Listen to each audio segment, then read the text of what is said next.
কি করছো? এত সেজে গুজে কি ব্যাপার? কই যাবা দুবেলায়? ছেলে কই? ও ছেলে এখনো চলছে।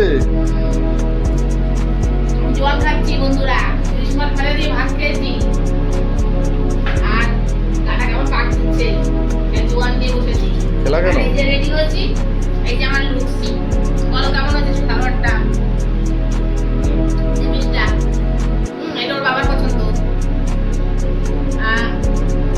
হয়েছে সমস্যায়?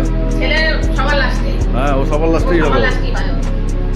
আজকে আমরা যাচ্ছি কোন দিকে? আজকে সারপ্রাইজ আছে এটা। সারপ্রাইজ? এ বলছে না আজকে কোথায় নিয়ে যাবে। চলো না যাই আগে, তারপর দেখতে পারবা। তাই ভালো জায়গায় নিয়ে যাও কিন্তু, ঠিক আছে? হ্যাঁ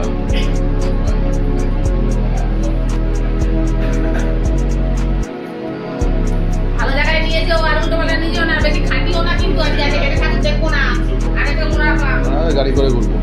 গাড়ি করে ঘোরাবা।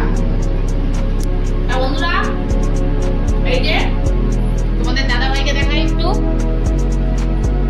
এই যে ছেলে, ওই যে তা আমরা এখন বেরোচ্ছি। আজ সপ্তমী, আর একটু সবাইকে সপ্তমী শুভেচ্ছা জানাই। সবাই ভালো করে খুব আনন্দ করে আজকে দিনটা কাটাও। আর আমরা এখন যাচ্ছি ঠাকুর দেখতে। আমিও জানি না যে কোথায় যাব, তোমাদের সঙ্গে ওখানে গিয়ে আবার জয়েন করছি। টাটা বন্ধুরা। এই যে তোমাদের দাদা ভাই আমাকে সারপ্রাইজ দিয়ে নিয়ে চলে এসেছে জিরাটে।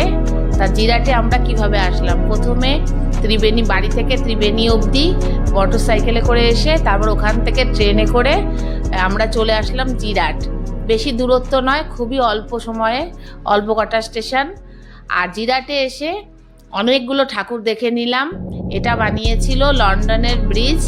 এটা এত ভালো লাগছিল যে পুরো মনে হচ্ছিল, আমার ছেলে তো এত সুন্দরভাবে ছবি করেছে, তুলেছে, যে মনে হচ্ছিল একদম মানে রিয়াল।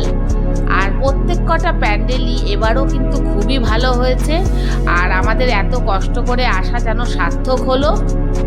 তবে জানো তো বন্ধুরা, দূর দূরান্ত ঠাকুর দেখার একটা আলাদাই মজা। তবে হ্যাঁ, আমরা রাতের বেলা যাই না, দিনের বেলাতেই যাই।